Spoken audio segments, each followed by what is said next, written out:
Bom dia, investidores, tudo bem com vocês? Aqui Paulo Marques, assessor de investimento vinculado à corretora Ágora Bradesco, né, pertencente ao conglomerado Bradesco e vinculado à corretora Genial Investimentos. Para você que não conhece nenhuma das duas, a Ágora é uma corretora pertencente ao conglomerado do Bradesco, que já tem anos de mercado, e a Genial Investimentos é uma corretora que surge aí desde 2010, 2009 mais ou menos, e hoje é a terceira maior em volume de operações, tá?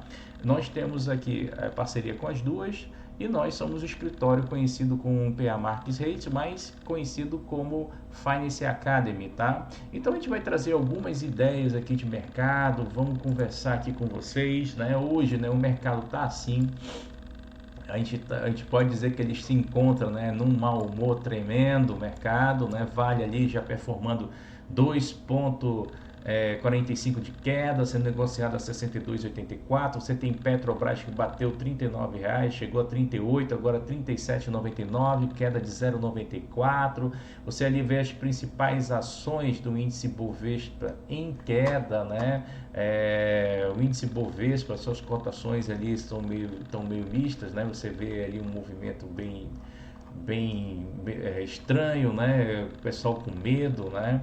E a gente vai ver que a maior parte desse movimento não tem muito a ver com o Brasil. O Brasil está sem notícia praticamente, né?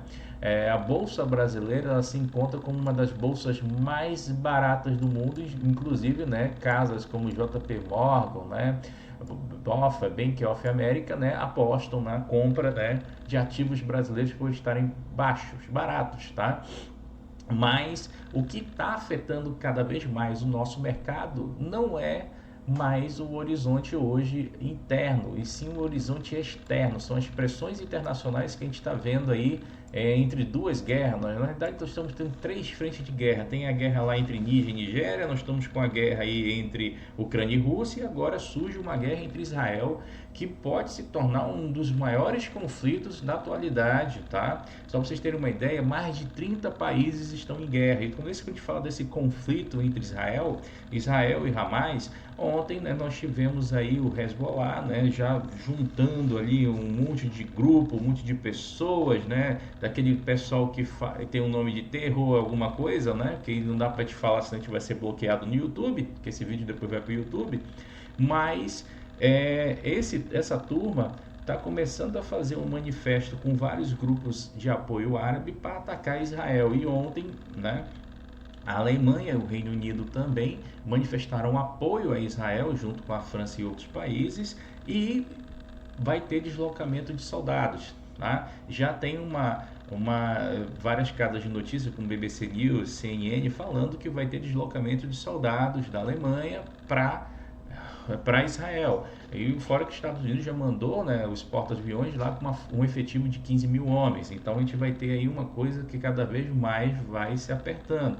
A visita do Joe Biden lá no Oriente Médio foi para tentar apaziguar e mostrar para o Irã não se meter no movimento. E ontem teve uma ameaça direta de Israel para o pessoal do Líbano, que se acontecer um movimento, né, mais pesado em relação aos ataques que Israel está sofrendo pelo norte, Israel já disse que o Líbano vai se reduzir a escombros. Então a temperatura cresce, a temperatura está muito aquecida, está muito pesado, né? E isso está refletindo nos mercados. Eu vou mostrar isso para vocês que não é só um quadro Brasil. Então eu vou trazer aqui para vocês, né, a seguinte situação. A gente vai ver aqui como é que estão os mercados hoje, né? A gente vai ver aqui, lembrando que eu estou tirando os dados lá do site Trade Economics, que é um site interessante para você que é investidor, que quer acompanhar o mercado. E como é que a gente está? A gente está com o SP500 hoje com uma queda muito forte, 0,43, a gente está com o Dow Jones com uma queda de 0,31,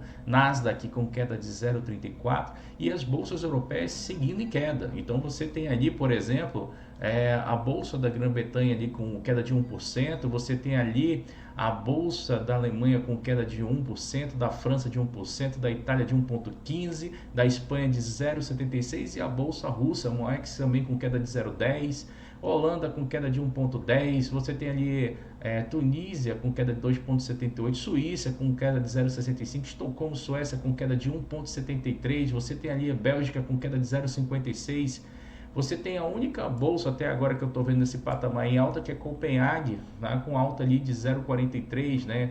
Finlândia, Helsinki com queda de 0,99, né? Você tem Portugal ali com queda de 1%, né? E vamos descendo aí, ó, bolsas europeias todas hoje negativas, com exceção de Monex e com exceção ali de Copenhague, só duas bolsas, né? Nós tem aí o índice Euro 50, das 50 ações mais negociadas na Europa, com queda de 0,89, o índice Euro 100 também com queda de 0,82. Quando a gente chega aqui nas Américas, a gente também está tendo aqui um multimovimento de bolsas em queda, né? Nós temos aqui só a bolsa aqui, acho que é Venezuela, deixa eu ver se aqui, IBC aqui, é Venezuela. Venezuela com alta, mas por que a Venezuela está com alta, Paulo? Né? A bolsa venezuelana está com alta porque os Estados Unidos retirou sanções, então você precisa começar a olhar de forma mais, vamos dizer assim, global, forma mais geopolítica, né? Então você tem ali, por exemplo, né, os Estados Unidos tirando, já saiu matéria de Veja, isto é, e BBC News e etc, né? Os Estados Unidos está tirando sanções da Venezuela sobre ouro, sobre petróleo e outros derivativos e outros produtos, né? Por que isso? Porque se aumentar a escalada global do conflito entre o Oriente Médio, nós vamos ter um grande problema para petróleo. Petróleo, senhores, ainda é essencial para muita coisa, principalmente para logística. Se faltar petróleo no mundo, o mundo vai parar da forma logística, não vai ter cadeias de suprimentos, suas cadeias de supply chain vão falir, não vão ficar esgotadas por não ter a modal para fazer esse movimento. Então, os Estados Unidos já gastou mais de 50% das suas reservas internacionais e ele é um dos maiores consumidores de petróleo. Se vocês forem pegar a balança, né, depois a gente dá uma olhada ali na balança comercial dos Estados Unidos, ela está deficitária. Os Estados Unidos têm consumido muito petróleo e os Estados Unidos ele tem dois tipos de partido. Então tem o democrata e tem o republicano. O democrata ele é muito parecido com o nosso governo que nós temos hoje, muito na questão assistencialista. Então, o governo gastando muito, né, para tentar, né, manter algumas situações, né? E já falando em gasto dos Estados Unidos, né, falando nessa situação do petróleo, então os Estados Unidos com medo de faltar e paralisar o país, a sua produção, eles já chegaram com a Venezuela, tiraram algumas sanções internacionais da Venezuela com uma condição, né, conversando com o Maduro, a Venezuela se comprometeu, né, a fazer eleições limpas, com observadores internacionais e também não perseguir os opositores, tá? Só que isso a gente só vai ver nas cenas dos próximos capítulos. A gente não sabe se isso vai de fato se cumprir. Mas o que está se cumprindo agora a curto prazo é que os Estados Unidos vai voltar a comprar petróleo da Venezuela. A Venezuela volta para o mercado internacional e aí nós temos uma situação. Qual? Os maiores produtores de petróleo, quem são? O maior produtor é Rússia e Arábia Saudita, né? A Rússia já tinha bloqueado no final de mês de setembro, né, a produção de petróleo, né, para exportação, né, com uma intenção de ferir mesmo a economia americana, e os árabes também reduziram um pouco. Só que com esse conflito que nós vamos ter no Oriente Médio, os árabes, né, que são do lado do Irã, eles podem a qualquer momento travar mais a torneira e aumentar. Lembre-se da Guerra do Golfo. A Guerra do Golfo foi uma da guerra em que o barril de petróleo subiu acima de $100 e é uma previsão que o próprio Bloomberg, o maior site de finanças, já fala que há uma tendência do barril de petróleo explodir, tá? O barril de petróleo explodir. Então, nós temos essa situação que vai ter esse movimento. Então, hoje, a única bolsa performando aqui é a bolsa aqui das Américas, é a Venezuela, tá? Na Ásia, nós estamos tendo um movimento aqui contrário também, de queda, né? Mas a Ásia também é fuga de capitais e as pessoas trocando os ativos, né, por ativos mais consistentes como ouro. E uma coisa que eu vou chamar a atenção para vocês, olha só esse dado aqui, eu estou pegando isso aqui lá no FitLeaks, né, que é o maior site de acompanhamento de criptomoeda. Você está observando uma coisa? Hoje nós estamos com 62 criptomoedas positivas, né? Ou seja, houve um aumento, um volume nos recursos alocados em criptomoedas dessa madrugada até agora, e apenas 4 criptomoedas estão em queda, tá? Então está tendo uma procura, os investidores estão migrando seus investimentos com medo disso, tá? Com medo da situação que está acontecendo no mundo, tá? Quando a gente vai para as commodities, as commodities vão dar mais o termômetro do que está acontecendo. Você tem ali, por exemplo, o Brent. O que é o Brent, Paulo? O Brent é a bolsa lá do Reino Unido, da Grã-Bretanha, onde se negociam, tá, os barris de petróleo. Então a gente tem aqui, ó, esse barril de petróleo a 93 dólares a negociação. Ele já está com alta de 1,21, tá? Ele já está com uma semana, né, de alta aí, 2,90. No mês 1,38 e no ano 4,56. Então o Brent, olha só o que aconteceu, né? Olha lá. Em junho, deixa eu ver se eu consigo colocar aqui. Deixa eu botar aqui 10 anos para a gente pegar aqui, ó. Aqui, ó. Em março desse ano, o petróleo estava em 73 dólares o barril. O petróleo explodiu de março para cá a 93,435, agora 419 dólares o barril, né? Então 93 dólares e ponto 452, né? Isso tudo puxado, né, pelos dois conflitos, Ucrânia e Rússia, e Israel e o Hamas, tá? Então outra situação que a gente tem também que tomar cuidado é o ouro. O ouro é o termômetro. Quando a gente fala no mercado internacional que os investidores, para a gente olhar os big players, para ver o movimento dessa turma do big player, um dos termômetros é o gold. Então, se o gold estiver em crescimento, as pessoas estão fugindo de ativos teoricamente mais arriscados e procurando contratos futuros em ouro para se proteger. Esse contrato futuro de gold, ele é negociado no mercado internacional. Aqui no Brasil, tu esquece tentar investir em contrato de gold porque a liquidez é muito baixa, então não tem tanta liquidez. Você vai querer vender um contrato desse e não vai ter como sair do papel, e aí você vai ter que vender com um preço muito mais barato que você comprou às vezes para tentar sair da operação. Tem pouco movimento, né? Tanto que há um estudo, né, que provavelmente o gold, né, o contrato de ouro aqui no Brasil, ele deixa de existir, tá? O gold, para vocês terem uma ideia, também vou mostrar, tá? O ouro, tá? O ouro, ele tava, tá, senhores? Aqui, dia 5 de outubro, a 1.816 o contrato. Agora ele está a 1.989. Isso no dia 5 de outubro. Para vocês verem como que está essa condição do medo dos investimentos. Se a gente for pegar aqui o que poderia interferir no mercado hoje acerca de notícias, a gente quase não tem notícias hoje. A gente vai ter aqui registro de carros novos na União Europeia, que cresceu 9%, a prévia era 21%, veio abaixo da expectativa. A gente tem aí o PPI, que que é o preço de inflação sobre o produto produzido lá na Alemanha, que veio também abaixo da expectativa, né? A Alemanha está com uma recessão, a gente já sabe disso, né? A gente já tem essa informação pelos jornais, pela mídia, por tudo que está acontecendo. E você tem ali vendas de casas usadas ali no Reino Unido, né? E praticamente fala do Fed. Ontem nós tivemos um movimento muito ruim no mercado que o Jerome Powell tentou apresentar, né, uma fala, e ele foi interrompido por manifestantes contra o uso de petróleo, de combustíveis fósseis, tá? Então foi uma coisa que deixou bem pesado lá os Estados Unidos, tá? Bem assim complicado, né? E quando a gente fala aqui dos nossos índices futuros aqui do Brasil, né? Eu trago um negócio aqui para vocês, né? Aqui os nossos índices futuros, eles estão performando assim, ó. Deixa eu mostrar aqui. O índice futuro está com queda de 0,38, né? Desde a abertura dele ele já caiu bastante, tá? Então você tem aí uma queda aí. Deixa eu ver aqui. O índice ele já abriu com uma queda. Tá aqui. O índice ele abriu. Ele subiu 733 pontos, tá? Depois ele está voltando agora com as notícias que estão vindo do Oriente Médio. Então ele está negativo ali 0,37 e nós temos o dólar. O dólar também está negativo 0,33. Para vocês verem como o mercado está tão confuso, normalmente os dois eles têm uma relação inversa, né? Normalmente quando o índice futuro cai, o dólar tende a subir, assim vice-versa. Os dois caindo estão mostrando que o mercado ele está numa grande incerteza, né? E está numa grande incerteza. Desculpa que eu nem botei a tela aqui. Então você tem aqui o índice, o dólar, né? Vamos lá, né?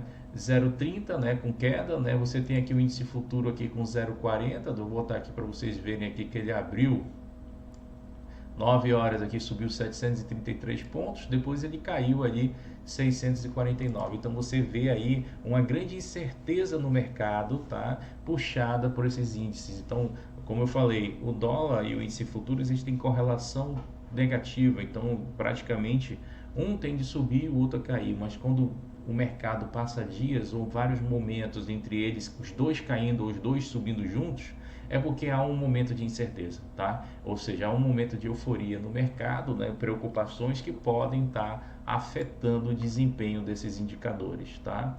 Isso é uma coisa que é notória, a gente vê isso no mercado financeiro, tá?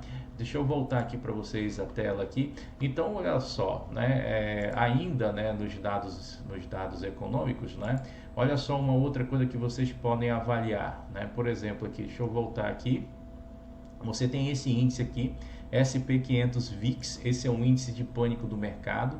Esse cara, ele mede todo o medo que o mercado sente em relação a pressões. Você não consegue investir nele, mas você consegue ter uma ideia de termômetro. Esse índice, olha lá, no dia 13 de 9 de 2023, ele estava 12 pontos, 12,93. Agora ele está em 21,24, né?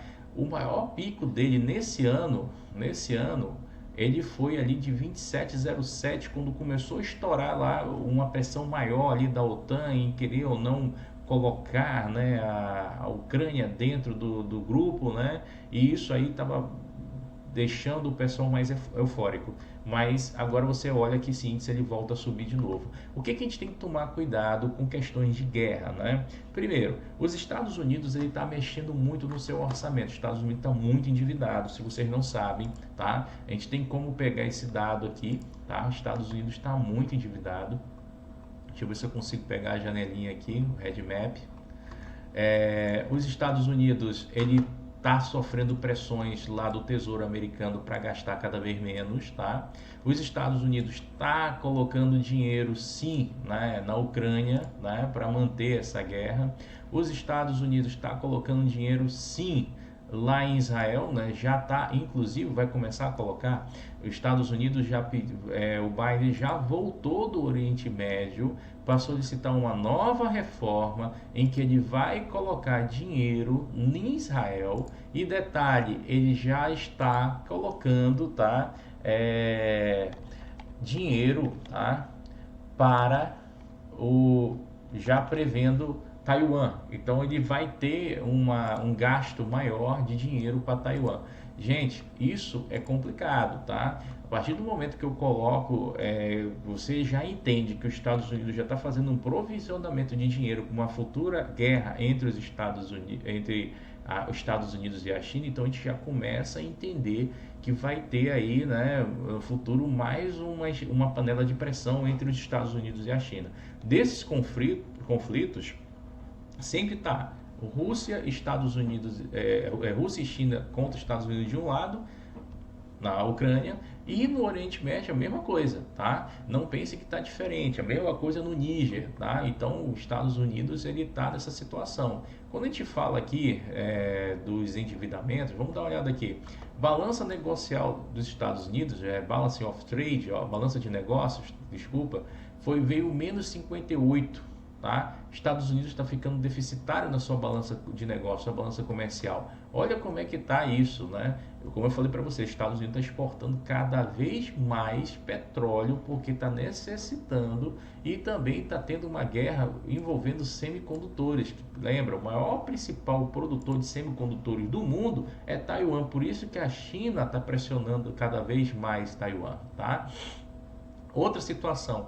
O débito, né, do governo em relação ao PIB, ele cresceu, ele está de 129%. Então, os Estados Unidos, ele desde a pandemia, olha só o que aconteceu aqui nesse gráfico. Os Estados Unidos ele tinha um débito em relação ao PIB de 105, 105, 107. Em 2020 foi para 128, mas em relação à pandemia eles precisavam fazer mais esse gasto, né, para tentar suprir a necessidade, e também fazer aqueles pagamentos de salário para as pessoas ficarem em casa, mas a pandemia já passou, o gasto continua elevado, nós estamos com 129 agora em por cento do PIB. Então, os Estados Unidos muito endividado. Para quem não está acompanhando notícia no mercado internacional, os Estados Unidos ele perdeu o rating de crédito dele. Ele era AAA, né? Agora ele está AAA, né? Era AAA Plus, né? Tinha os 3A e o mais, agora ele está AAA. Os Estados Unidos está perdendo o rating de crédito porque ele está aumentando o seu endividamento, né? Ele aumenta o seu endividamento. E os Estados Unidos está passando por uma situação complicada. Qual, Paulo? Ele ainda tem a tendência de aumentar a taxa de juros agora no final do ano, e isso, ao mesmo tempo, ele prejudica os países emergentes, os países em desenvolvimento, porque ele vai deixar o dólar mais caro para esses países. À medida que ele aumenta a taxa de juros, há uma fuga de capital desses países para, né, para os Estados Unidos, e aí você acaba perdendo investimentos, principalmente os investimentos mais voláteis de bolsa de valores, que é o que a gente está vendo em queda. Mas nem tudo é tão trevas assim, né? Hoje eu vou trazer uma ideia para vocês: tesouro direto, tá? Tem gente que sempre me questiona assim, Paulo, é muito caro investir, é muito difícil, eu queria ter um investimento que eu conseguisse deslumbrar, né, ao longo do tempo, né? Então eu trouxe a ideia do tesouro direto para vocês darem uma olhada, né?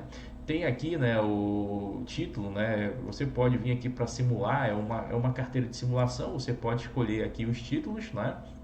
Você aqui tem um tesouro prefixado 2026, tesouro prefixado 2029. Como é que eu vou saber quando que eu tenho que entrar num tesouro prefixado ou no tesouro pós-fixado, que seria o Selic? É bem simples. No momento em que o Banco Central diz que ele vai aumentar a taxa de juros, a ideia é que você esteja no tesouro pós-fixado para fazer o aproveitamento desse aumento de taxa de juros. No momento que o Banco Central diz eu vou reduzir a taxa de juros, a ideia é que você precifique para você continuar mantendo aquela taxa que você tem. O Banco Central aqui no Brasil está com viés de redução de taxa. Eu não creio muito que o Banco Central venha reduzir taxas assim muito rápido, e não creio muito que o nosso país, né, a gente venha ter taxas ali abaixo de 10%. Posso até estar errado, mas eu não creio muito pelas notícias que eu estou analisando e pelos analistas de mercado mesmo, porque o Brasil ele está se endividando, né? Essa semana nós tivemos aí, né, a presidente do BRICS, Dilma Rousseff, liberando 1 bilhão, né, para o Brasil de yuan, né? Nós tivemos aí essa notícia, né? Então o Brasil pedindo dinheiro emprestado para fazer movimentações no BNDES, né? Até então é o BNDES, mas tem gente que crê que esse dinheiro vá para a Argentina. Então seria mais ou menos esse movimento: taxa de juros sobe, eu fico com a Selic, taxa de juros cai, eu vou para o pré-fixado. Agora, eu tenho o Tesouro IPCA, né? O IPCA é sempre bom você ter na sua carteira um pouco, porque ele protege você contra as oscilações daquilo que a gente chama, né, a desvalorização da moeda, né? Lembra, a inflação é aquilo que corrói a moeda e tira o teu poder de compra. Então você tem que ter um pouquinho aí desses investimentos para proteger o teu patrimônio, né? Então, por exemplo, Tesouro IPCA aqui, ó, é 2045. Você pode investir, ó, que é a partir de R$35 por qualquer corretora, entendeu? Você vem aqui, simula, né? Quanto eu quero investir hoje? Eu vou botar aqui mais ou menos, você mínimo lá é 35, mas vou botar que tu vai investir aqui R$100, né? Só para te ter uma ideia de o que vai acontecer aqui, ó. Faz uma poupança, todo mês R$100 comprando isso, ó. Quando chegar no dia do vencimento desse tesouro aqui, tu vai ter R$71 mil, né? R$71 mil. Se você fizer um comparativo, vou botar aqui, comparativo, ver detalhes aqui, ó, um comparativo dele, né, com a poupança, com o CDB, com a LCA, com o fundo DI, você vai ver que ele vai render mais, né? E inflação. Senhores, quando que é ruim investir em inflação? É ruim investir em inflação quando o país não tem crescimento, tá? Esse seria um detalhe, né? Porque se não tem crescimento, não tem inflação. ou é ruim investir em inflação quando a taxa de juros é muito alta, né? Normalmente, quando há uma tendência dos juros DI cair, né, no mercado brasileiro, a tendência de queda dos juros DI, você sinaliza com uma tendência futura de alta de inflação. Quando os juros DI começam a sinalizar que eles podem subir novamente, há uma curva contrária e a inflação pode cair, porque os juros DI e a inflação, que é o IPCA, que é o IMA, eles são inversamente proporcionais. Então você tem que olhar muitos contratos de juros DI.